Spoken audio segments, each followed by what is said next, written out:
우리 한국에서는 봄이 오면 입춘대길 하여튼 이런 집의 기둥에 옛날 풍습은 그랬잖아요.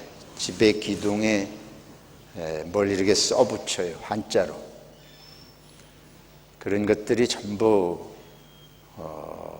나쁜 거는 다 물러가고, 재앙, 화 이런 건 다 물러가고, 길한 거, 복된 거 이런 거는 집안에 들어오면 좋겠다, 이런 소원에서 그런 문구들을 이제 써서 붙이고 그럽니다. 이스라엘 사람들은 집에 그 문설주에 이렇게 만들어 가지고 거기 집어넣는 게 하나 있는데, 그게 오늘 읽은 신명기 6장 4절로 9절 그 말씀을 적은 종이를, 양피지에 적은 것을 이렇게 조그만하게 함을 만들어서 그걸 집어넣어 가지고 문설주에 달아매고 손목에 차기도 하고, 이스라엘 백성들은 그게 모든 사람이, 모든 가정이 그렇게 하는 게 종교적인 관습입니다. 어릴 때부터, 오늘 말씀에 그렇게 나와 있잖아요. 이 말씀을 어릴 때부터 가르치고, 미간이라고 하는 건지 이마에, 손목에, 그리고 집 문설주에, 우리가 나가든지 들어오든지 언제든지 하나님의 말씀을 마음에 새기고 그걸 기억하면서 살아라. 근데 이게 두 문화가 아주 다르잖아요. 우리는 모든 것에서 복을 받고 모든 것에서 재앙이 없는 평안한, 그야말로 몸은 건강하고 마음은 평안한, 그게 우리 문화의 전통적인 소원입니다.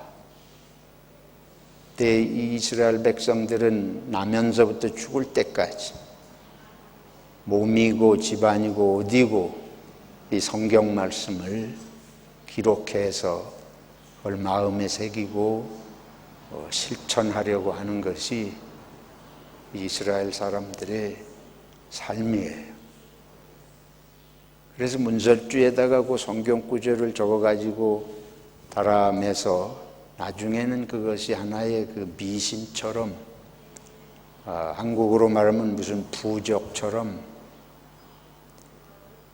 그런 경향에 빠지기까지 그럴 정도로 그걸 아주 중시했습니다. 우리들이 예수 믿으면서, 우리 예수 믿는 사람들도 주기도문, 예를 들면 주기도문을 자꾸 외우는데 그걸 그런 주문 외우듯이 하다 보면 주기도문이 하나님께 우리가 무엇을 기도하고 어떻게 살아야 할지 그걸 가르쳐 주신 건데, 하다 보면은 그 뜻을 생각하고 실천을 생각하는 게 아니고 그걸 자꾸 외우면 악령이 떠나가고 화가 물러가고 이런 미신적 생각으로 주기도문이 주문이 돼서 외우는 경우도 실제로 있습니다. 아무튼 그건 부작용이긴 하지만은 이스라엘 사람들은 그렇게 하나님의 말씀을 늘 생각하며 살아야 한다고 하는 것을 하나님께서 가르치셨고, 모세가 그거를 끊임없이 이스라엘 백성들에게 설교를 했습니다. 오늘 읽은 신명기는 모세의 설교입니다. 이스라엘 백성들에게 말씀을 중심으로 살라고 하는 그런 끊임없는 권면이고 가르침이라고 할 수가 있습니다. 예수님께 어떤 사람이 질문을 해요. 계명이 있는데 가장 큰 계명이 무엇입니까? 계명이라는 거 하나님 말씀 아니에요? 그거 문설주에 달아매고 손목에 매고 이마에 붙이고 뭐 이런 그 계명 중에 가장 큰 계명이 무엇입니까? 근데 사실은 그것이 뭐 물을 일이 아니에요. 왜냐하면 지금 여기 신명기 6장 4절로 9절에 있는 그 내용이 이스라엘 백성은 나면서부터 죽을 때까지 평생 암송하면서 지니고 다니고 살면서 하는 말씀인데, 그 말씀에 오늘 분명히 나와 있지 않습니까? 하나님을 뭐하라? 사랑하라. 목숨을 다해서, 힘을 다해서, 뜻을 다해서, 마음을 다해서 하나님을 사랑하라. 그거예요. 계명의 핵심은 그것인 것을 성경이 분명히 말씀하고 있는데, 근데 하여튼 이 사람이 예수님에게 그걸 묻습니다. 그러니까 예수님께서 서슴없이 대답하시는 거죠. 하나님을 사랑하라. 지금 말한 대로 마음을 다하고 목숨을 다하고 뜻을 다해서 힘을 다해서 너의 하나님을 사랑하라. 그런데 그 오늘 우리 마가복음 12장 읽은 말씀 가만히 보면 계명 중에 가장 큰 계명이 뭡니까? 이러고 물었는데 예수님은 조금 이상하게 대답하셔요. 어떻게 대답하신 겁니까? 첫째는, 묻는 사람은 가장 큰 계명이 무엇입니까? 그렇게 물었잖아요. 뭐 하나면 되죠. 가장 큰 계명 하나. 그것도 신명기 지금 이 6장에 있는 말씀도 하나예요. 하나님을 이렇게 모든 걸 다해서 사랑하라. 근데 예수님의 대답은 첫째는 하나님을 이것을 다해서 내 몸과 마음과 목숨을 다해서 사랑하라고 거기서 그치지 않으시고 그다음 뭘 하시고 하면 둘째는 하고 말씀하세요. 이 사람이 둘째에 대해서 물은 건 아닌데 예수님이 굳이 둘째는 내 이웃을 누구와 같이? 내 몸과 같이 사랑하라. 이보다 더 큰 계명이 없다. 큰 계명 했는데 이보다 더 큰 계명이 없다고 하는 말씀을 굳이 두 개를 말씀하셨습니다. 여러분, 믿음이 좋다고 하는 경우에 가끔 보면 광신적인 믿음을 가진 사람들 중에 종종 이 사람처럼 제일 큰 계명이 뭡니까? 그러면 대부분 하는 말이 하나님을 사랑하는 것이다. 맞습니다. 근데 이 두 번째를 말하는 사람은 흔치를 않아요. 광신자일수록 하나님에게 열광하는데 두 번째 계명은 머릿속에 없습니다. 없는 정도가 아니에요. 하나님을 사랑한다는 명분으로 이웃을 죽이기까지 합니다. 종교가 이렇게 될 때 얼마나 무서워요. 그게 뭐 다 그런 거 아니지만 우리가 아는 이슬람 극단주의가 바로 그런 겁니다. 이슬람 극단주의가 세계에서 아마 하나님을, 신을 제일 잘 믿는 사람들인지 모르겠어요. 역설적으로. 근데 이 사람들은 사람은 파리 목숨만큼도 안 여기고 그런 무서운 모습들을 보지 않습니까? 그러니까 유대인들도 똑같아요. 하나님을 사랑해야 된다 하는 거 그거 어릴 때부터 배워서 아는데, 목숨을 다해서 사랑해야 되는 것도 아는데, 이웃을 볼 때는 늘 저 사람이 무슨 죄를 지었나, 저 사람에게 어떤 심판을 해야 되나. 이게 복음서를 보면 예수님이 그 유대인들하고 맞닥뜨린 문제의 가장 근본적인 게 그 문제예요.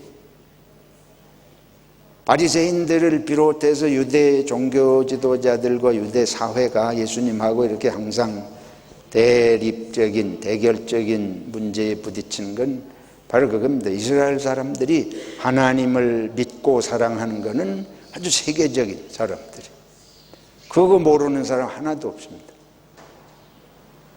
그런데 그 하나님을 사랑하는 그 하나님이 주신 계명을 가지고 이웃을 잡는 거예요. 하나님 잘 믿는 사람은 이웃을 잘 잡는 사람. 가장 보수적이고 믿음을 잘 지킨다는 사람들 보면 대부분 그렇습니다. 하나님 잘 믿는 교리 가지고 다른 사람 잡는 이런 모습을 어디 가든지 봐요. 하나님을 잘 믿으니까 절에다가 불을 질러. 저 사람들 하나님 잘 못 믿으니까, 하나님 못 믿는, 잘못 믿는 게 아니고 하나님 안 믿고 우상 섬기고 이러니까 이런 절 같은 거 필요 없다고 거기다 불 지르고, 하나님 안 믿는 사람들을 아주 개만도 못한 인간처럼 무시하는 언사를 서슴없이 하고, 그래서 오늘 예수님께서 왜 굳이 첫째는 하고 또 둘째는 하고 말씀하셨나? 이 사람이 그런 기대를 하고 물은 게 아닐 것 같아요. 그런데 예수님께서 대답은 그렇게 하셨습니다. 산다고 하는 것이, 우리 기독교인들이 특히 기억할 것은 하나님을 잘 믿는 것이 중요합니다. 근데 이 땅에 사는 동안 하나님을 잘 믿는 것이 뭐 하는 거냐? 그게 이웃을 사랑하는 것이다. 아멘. 이걸 망각하면 삶이 이렇게 극과 극에 정말 종교적인데 정말 인간답지 못한 삶을 살 수 있는 이런 모순이 발생한다 하는 것입니다.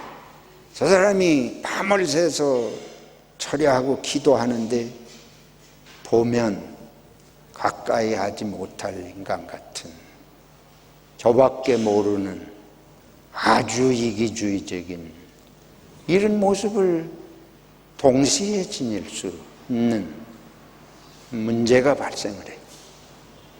제가 늘 기복주의에 대해서 말씀을 드립니다. 기복주의 신앙하고 기독교 신앙이 어떻게 다르냐? 우리 성경도 복 받으라고 그래요. 창세기 1장이 하나님이 복을 받으라. 모든 생명을 지으시고 복을 주시고 사람을 지으시고 복을 주셨습니다. 그 우리 기독교는 가장 축복의 종교예요. 또 창세기 12장에 보면 아브라함을 부르시고 복의 근원이 되라. 축복의 종교 맞습니다. 근데 이게 기복주의하고 다른 건 무엇이냐? 기복주의는 나를 위한 복을 받는 거예요. 기복주의가 남의 복을 위해서 하는 게 없습니다. 기복주의라는 건 완전히 내가 복받는 거예요. 이 신을 찾는 이유가, 종교를 믿는 이유가 이기적 목적 외에 없습니다. 내가 살기 위해서는 남이 망하더라도 그건 우리는 문제가 되질 않아요. 근데 기독교는 복을 어떻게 설명하는가 하면, 기독교가 말하는 복은 남을 복되게 하는 것이 복된 인생이라고 말하는 게 기독교인 줄로 믿습니다. 기독교는 하나님께서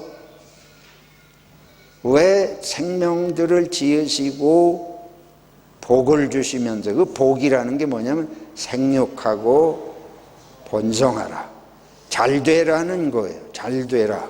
건강하게, 튼튼하게, 생명력이, 활력이 넘치게, 기쁘게, 감격스럽게, 즐겁게 살아라. 우리 기독교가 된다고 해가지고 맨날 뭐 염세주의에 빠져가지고 금욕주의가 되는 게 기독교가 아닙니다. 하나님은 근본적으로 생명을 지으실 때에 그 생명이 생육하고 번성한다는 건 뭐예요? 생육하고 번성하는 건 자식 많이 낳고 뭐 늘어나는 얘기가 아닙니다.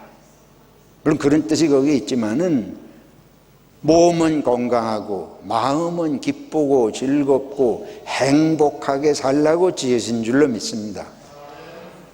근데 문제는 그게 저만 행복하면 되는 게 아니라는 거예요.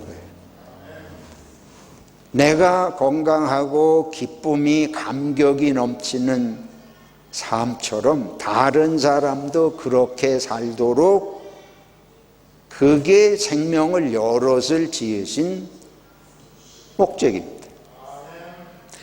근데 예수님께서 그러면 각자 그렇게 창세기 1장인 대로 각자 건강하게 행복하게 즐겁게 살아라. 하나님을 잘 섬기면 그렇게 된다. 이렇게 말씀해 주시면 되는데 왜 둘째는 하고 이웃을 내 몸과 같이 사랑하라. 사실 힘든 말입니다. 하나님을 마음을 다하고 목숨을 다하고 뜻을 다하고 힘을 다해서 사랑하라. 그럼 나는 뭐예요? 그거 다 바쳐서 하나님 사랑하다 보면 나는 아무것도 내가 목숨을 다 바치고 마음을 다 바치고 하나님만 만날 생각하고 목숨이 다하도록 하나님만, 나는 뭐 이 세상에서 내가 할 거는 아무것도, 하나님만 온 모든 거 다 하다 가라는 말이냐. 이게 우리가 고민이 돼요. 우리 실제로 이 성경을 믿고 정말 이게 하나님의 말씀이라고 생각하고 실제로 그걸 글자 그대로 생각을 하면 이거 정말 하나님 믿어야 되는가? 우리가 나를 위해서 하나님을 믿지, 내가 필요하니까 하나님을 찾지, 하나님이 날 필요하다 그래서 내가 목숨까지 몸과 마음을 다 바쳐서 하나님만 섬기다 사냐? 그거 우리 원치 않잖아요. 여러분, 제가 신학교 다닐 때에 부모님이 목사 되라고 기도했대요. 근데 본인은 죽어도 목사 되기 싫은 거예요. 그래서 자기 하고 싶은 대로 별거 다 하고 돌아다니다가 자꾸 망하고 그러니까 이게 내가 목사 되라고 기도하셨는데 안 하니까 하나님이 자꾸 날 망하게 하나 보다. 그래가지고 신학교 가요. 실제로 그렇습니다. 근데 이건 기독교적인 사고가 아니고 이건 무당 종교 사고입니다. 신의 말을 안 들으니까 신이 벌을 내린다는 무당 종교 사고를 가지고 그 다 신의 말을 어기니까. 근데 10명에 9명 한국의 기독교에는 그런 생각이 젖어 있습니다. 주일 예배 한 번 안 드려도 이게 벌 내릴까 봐 겁이 나고 뭐 그런 식의 사고 아니에요. 근데 그거 하기 싫거든. 왜? 하나님 믿는데 내 일생 바치고 신학교 가고 목사 되면 내가 하고 싶은 건 뭐 어떻게 해요?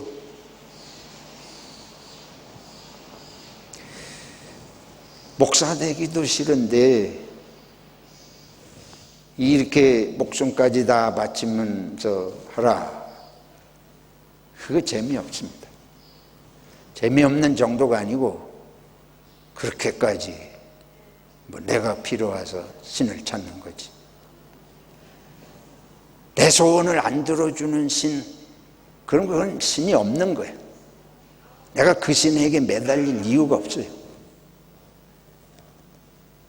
그러니까 버려요. 그래서 이스라엘 백성들이 애굽을 통과하고 광야를 지나서 팔레스틴 땅에 갔을 때에 왜 우상을 자꾸 섬기냐?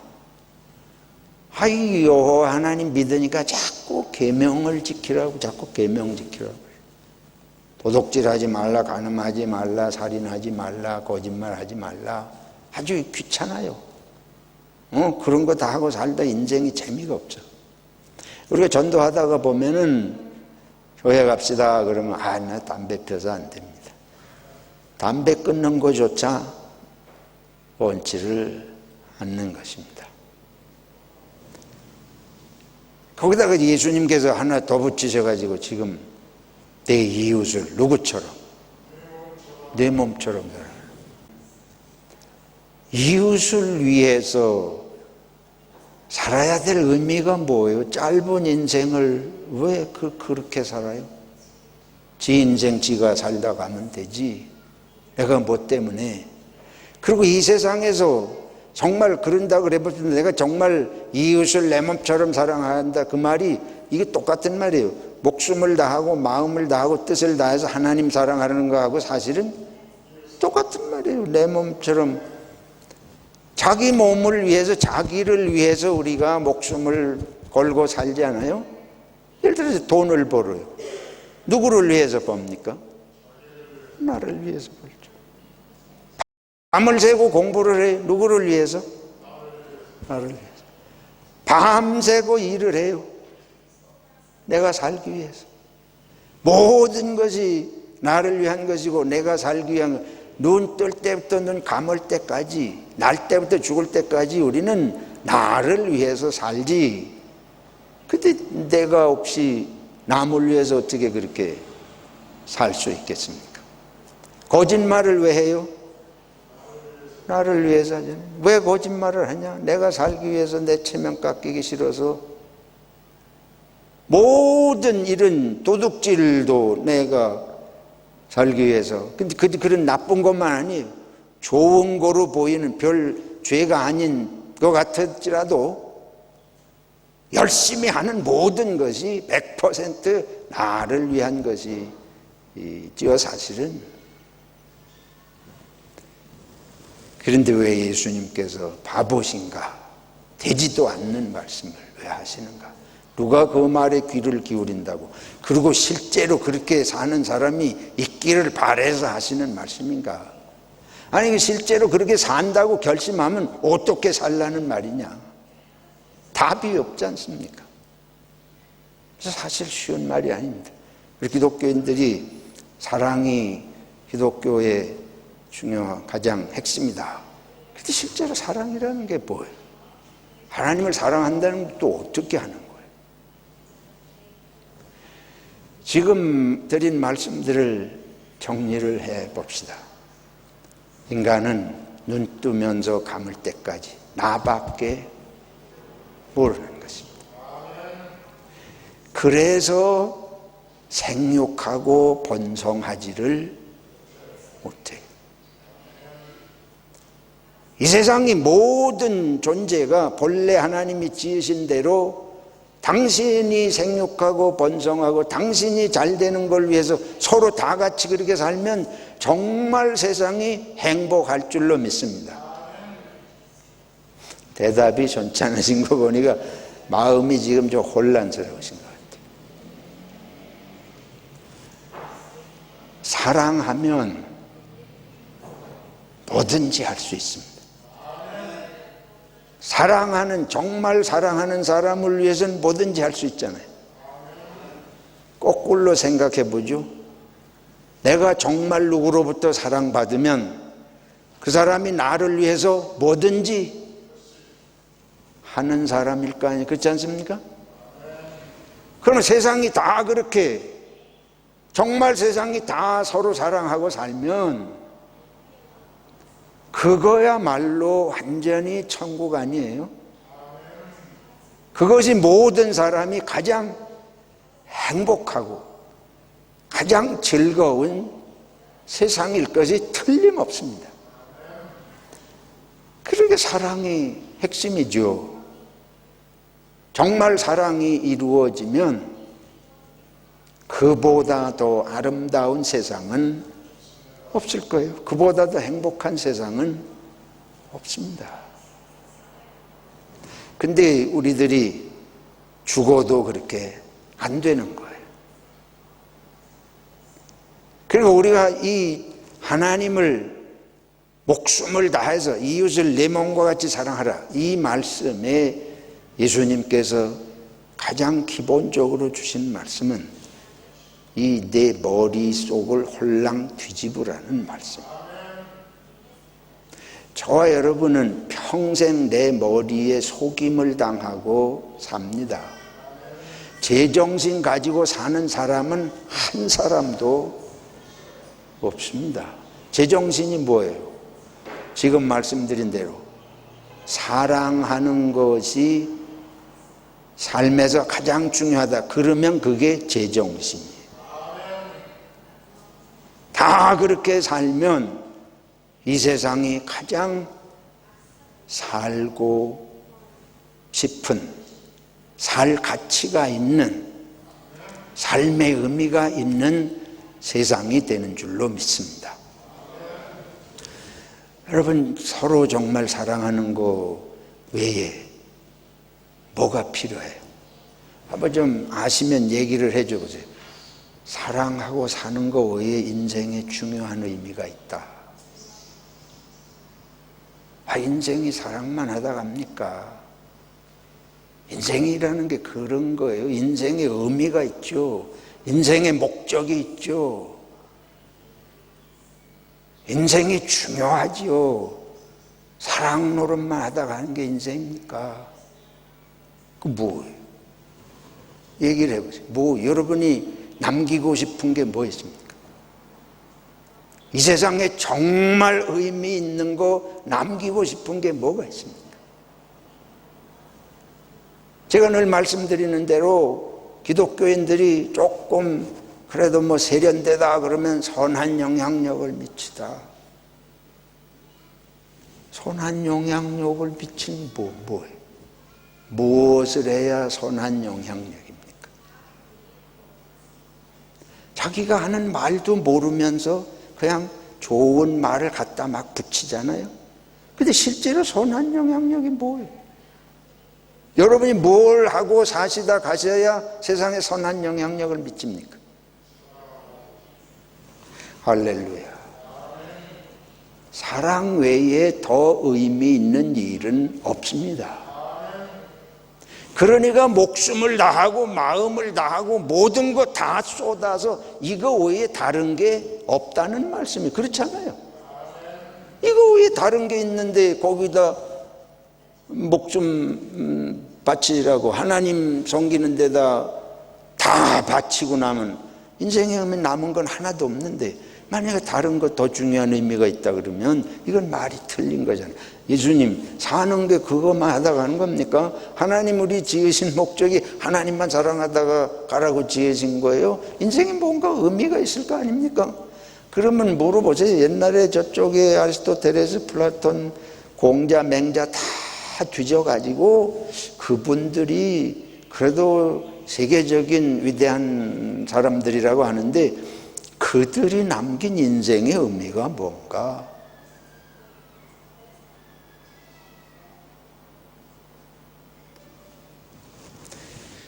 주님께서 주시는 말씀은 무슨 추상적인 허구의 말씀을 하신 것이 아닙니다. 주님은 그걸 아셨고 그렇게 믿으셨기 때문에 사랑으로 십자가에 죽으신 줄로 믿습니다. 근데 우리는 이게 머릿속에서 그렇게 뭔가가 있는 것 같아. 뭔가 다른 게 있는 것 같아. 저도 이제 이렇게 나이가 들고 하면서 사람이 나이가 50이 넘고 60이 넘고 하면 이러다 가는 건가? 그럼 뭐 있어요? 이러다 말고 뭐 있어요? 사랑 이외에 나는 없는 줄로 확실히 믿습니다.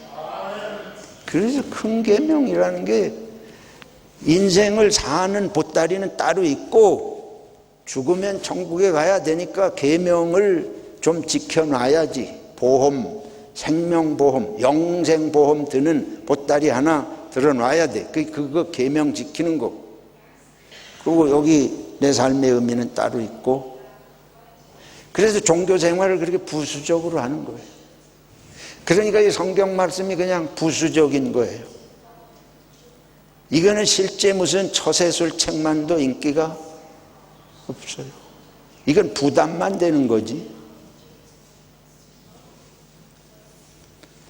오늘 다시 한번 이스라엘 백성들에게 왜 하나님께서 그렇게 말씀하셨나?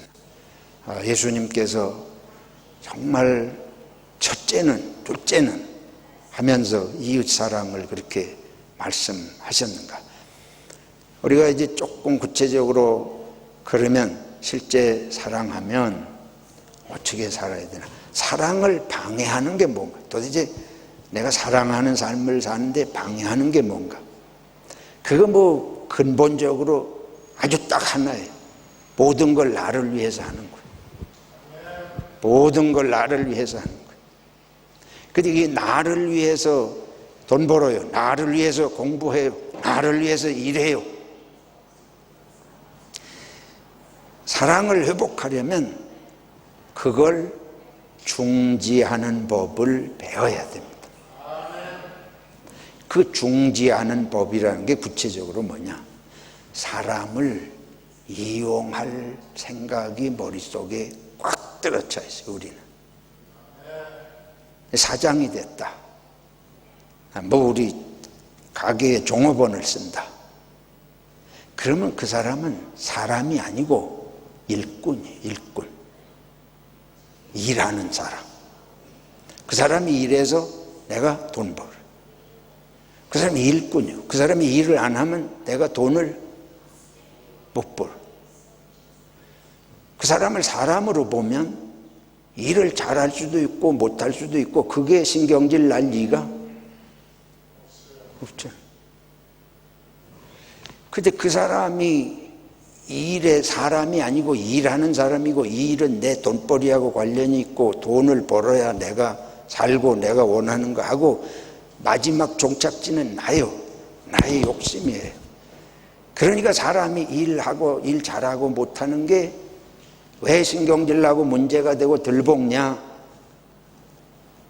결국은 나를 위해서. 모든 것이 나를 위한 도구.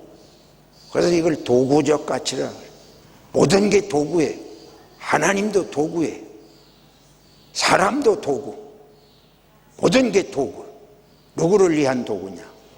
나를 위한 이용의 도구. 종교 지금 말씀드린 대로 마찬가지로 하나님도 나를 위한 도구지. 그래서 예수님이 하나님을 사랑하라. 그래 하나님이 하라고 하시는 대로 내가 멈출 줄 알아야 돼. 이웃을 사랑한다는 건 이웃이 원하지 않으면 멈추어야 될 줄로 믿습니다. 하나님은 일하다가 멈추라 그러신다. 일을 하고 반드시 안식일에는 쉬고 그것도 멈추는. 일은 누구를 위해서 하냐? 나를 위해서 일하니까 하나님은 그거 삶의 의미가 전부가 아니다. 멈추어서 하나님을 생각하고 이웃을 생각하고. 여러분 직장에 가서 이런 거 얼마든지 겪으실 거예요. 여러분 일 못한다고 들볶는 상사가 있으면 그 사람은 여러분 생각해서 하는 거 아니잖아요. 정치가도 내뱉는 소리가 결국은 자기 살라고 하는 소리지 나라가 있기는 뭐가 있어요. 나라가 있기는. 우리가 세상이 그렇게 돌아가는 걸 우리들이 알고 세상에 이러니까 나도 그렇게 살 수밖에 없다. 그러면 이제는 희망이 없잖아요. 예수님께서 하나님을 사랑하는데 모든 걸 다 걸고 이웃을 사랑하는데 모든 걸 다 걸라는 건 너는 너밖에 생각하지 않는 게 여기 가득 차 있다. 하루 종일 그거부터 부인하면 안 되죠. 그거 인정하고 이거를 이 내 머리가 너를 속이고 있으니까 내 머릿속을 고쳐라. 하나님 귀하게 여기고 이웃 귀하게 여겨야 내 마음이 열리고 인생의 의미가 무엇인지가 네 삶에서 자리를 잡아 간다. 여러분, 저하고 여러분이 앞으로 50년 소망교회 생활 더해도 진실로 가까워지지 않습니다. 그냥 여전히 남남이에요. 왜 그렇습니까? 나를 벗어나지 못하는 거예요. 여러분이 가정생활을 100년을 해보세요. 부부지간에 완벽하게 저 사람이 나고 내가 저 사람이라고 믿는 사람이 있습니까? 이게 안 돼. 앞으로 50년 더 살아도 안 돼. 여러분 남편 머릿속에 뭐가 들어있는지 여러분 못 믿죠? 또 모르잖아요. 그냥 평생 그러다 가는 거예요. 우리가 이렇게 완벽하게 우리 머릿속에 나밖에 모르는 게 들어있고 서로 그걸 많이 알잖아요. 저 목사가 정신이 나갔지. 오늘 별소리를 다 한다. 제가 아주 근원적인 걸 들먹거리는 거예요. 예수님의 말씀이 사실은 나한테 그걸 일깨운다고요. 저한테. 그래서 이렇게 목숨을 다하고 마음을 다하고 힘을 다하고 하라고 하신 하나님의 말씀을 예수님이 강조하고 이웃을 내 몸같이라고 하는 게 네가 이 머릿속에 이 삶의 의미가 뭔지 사랑이 뭔지 0.1%도 알지 못하고 생각지 않고 살고 있다.